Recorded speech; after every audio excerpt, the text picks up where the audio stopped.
Bismillahirrahmanirrahim. Assalamualaikum warahmatullahi wabarakatuh. Bismillah, alhamdulillah, wala haula wala quwata illa billah. Asyhadu an la ilaha illallah wa asyhadu anna Muhammadar Rasulullah. Bapak Ibu, pertama-tama marilah kita panjatkan puji dan syukur kehadirat Allah Subhanahu wa taala. Selawat serta salam semoga selalu tercurah kepada Nabi kita Muhammad sallallahu alaihi wasallam, pada keluarganya, pada para sahabatnya, dan juga pada para pengikutnya, termasuk kita semua hingga akhir zaman. Amin ya rabbal alamin. Bapak-bapak, ibu-ibu sekalian, ini untuk kelima kalinya saya tausiah. Dua kali di masjid, 2 kali di sini, dan ini yang ketiga kali di sini. Saya sudah bilang ke Pak Ketua, saya lebih happy di masjid, karena di masjid itu apa ya, semuanya lebih usul lah gitu. Jadi kapan-kapan saya kalau giliran saya sebaiknya saya di masjid aja gitu. Tapi yang nggak apa-apa, saya coba ini untuk ketiga kalinya di sini. Memang tadi saya nggak ada persiapan karena terus terang aja ini, saya kalau selama di lapang itu kurang serak gitu ya. Terus yang 5 kali, mungkin kalau ibu-ibu ada yang ingat judul ceramah saya ke-1, ke-2, ke-3, ada yang ingat nggak apa? Pasti nggak ada yang ingat, jangankan ibu atau bapak, saya sendiri nggak ingat apa yang saya berikan. Makanya dulu saya menganjurkan supaya ditulis. Taruhlah Pak, hari ini Pak Haji Nana, misalnya tanggal sekian, judulnya aja, nggak usah isinya lah. Judulnya aja apa, terus hari ini minggu ini siapa, judulnya apa, itu aja. Ternyata nggak jalan karena memang ternyata tulisan itu saya sendiri nggak sebulan sekali nulis, menggunakan pulpen, nggak, kebanyakan pijit, nggak ada aja. Kadang-kadang 2 bulan nggak nanda tangan, biasanya kan orang perpanjangan KTP minta surat, ini enggak. Jadi memang udah berkurang cara menulis. Selanjutnya begini, dalam kehidupan kita sehari-hari, tadi saya begitu mau berangkat, saya izin ke istri, saya mau ikut senam. Kata istri, udah Pak, kalau mau ikut senam jangan lupa berdoa, karena berdoa itu sangat penting. Takut ada apa-apa. Baru saya keingetan, kalau gitu saya judul ceramah saya harus doa aja gitu.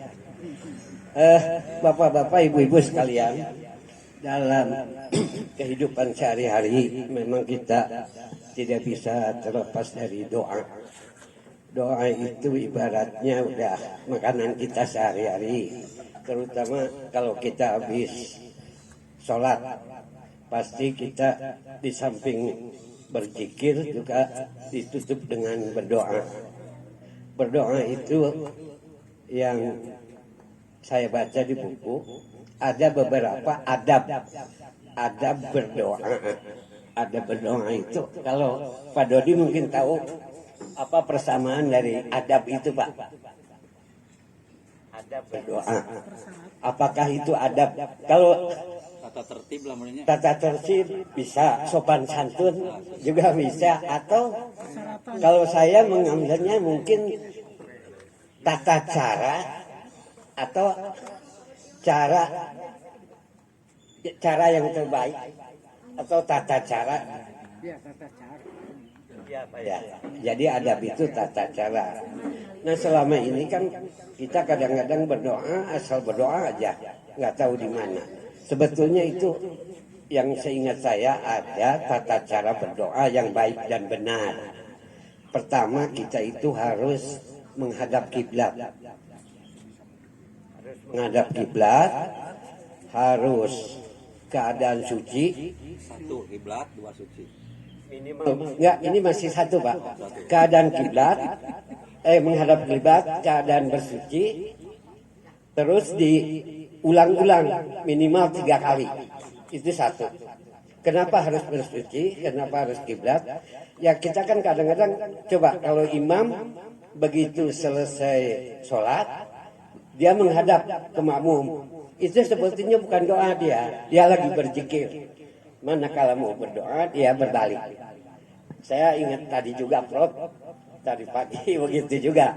Pertama ke makmum dulu ya Pak, baru menghadap.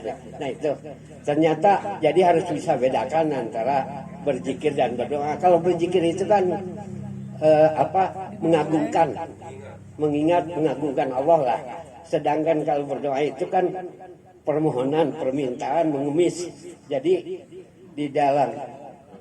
di dalam tata caranya juga harus lebih hati-hati. Jadi satu itu ya. Yang kedua harus melirihkan suara. Jadi nggak boleh kenceng, nggak boleh pelan juga nggak boleh. Jadi harus ya melirihkan lah. Suaranya kedengaran tapi oleh kita sendiri lah. Harus apa ya namanya gitu ya. Harus berbisik lah. DP. Yang ketiga itu kita dalam berdoa tidak boleh husnudon atau ya berburuk sangka. Suudon ya Pak ya. Suudon berburuk sangka bahwa saya mau berdoa tapi gimana ya takut nggak diterima, itu nggak boleh. Kita harus yakin semua doa itu diterima dan akan dikabulkan. Cuman dikabulkannya itu kan hak prerogatif Allah. Kapan dikabulkannya kita tidak tahu. Bisa sekarang minta, besok dikasih bisa. Sekarang minta tahun depan baru dikasih. Bahkan ada yang tidak dikasih di dunia, nanti dikasihnya di akhirat, ditunda. Kenapa begitu ya? Allah lebih tahu lah. Jadi karena itu, pertama tidak boleh usnudon ya Pak. Sudon. Harus berprasangka baik. Harus husnudon. Yang keempat dalam berdoa kita nggak boleh mendikte. Gimana mendikte itu? Misalnya begini, tahu sekarang siapa ya? Bu Nia ya, ada Bu Nia. Ini Bu Nia besok mau bayar cicilan motor 500.000. Nah sekarang belum pegang uangnya 500.000. Berdoa, ya Allah besok saya mau bayar motor, cicilan motor tapi nggak pegang uang. Tolonglah saya kasih rezeki kalau bisa nanti sore karena mau bayar besok. Itu udah mendikte, nggak boleh. Jadi minta aja tuh, jangan mendikte kalau bisa nanti sore. Syukur-syukur, ayeuna aja, jangan. Itu mendikte, itu nggak boleh. Ngatur itu dikabul atau tidak itu udah hak prerogatif. Karena ada di dalam Quran, saya tadi tanya, Qud'uni astajib lakum ya Pak.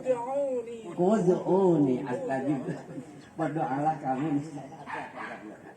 Mungkin itu harus percaya ke ayat itulah.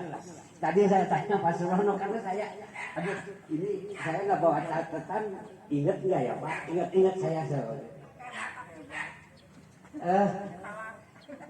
Dari sekian tadi ya, bukan persyaratan ya, cara dari sekian cara,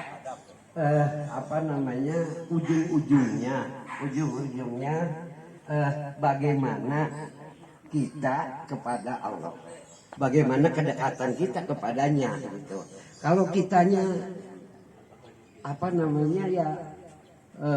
tidak dekat dengan dia, misalnya menjalankan syariat Islam, menjalankan perintah-perintah Allah, kumaha rajina gitu ya, asal-asalan, iya jangan diharap doa kita dikabulkan.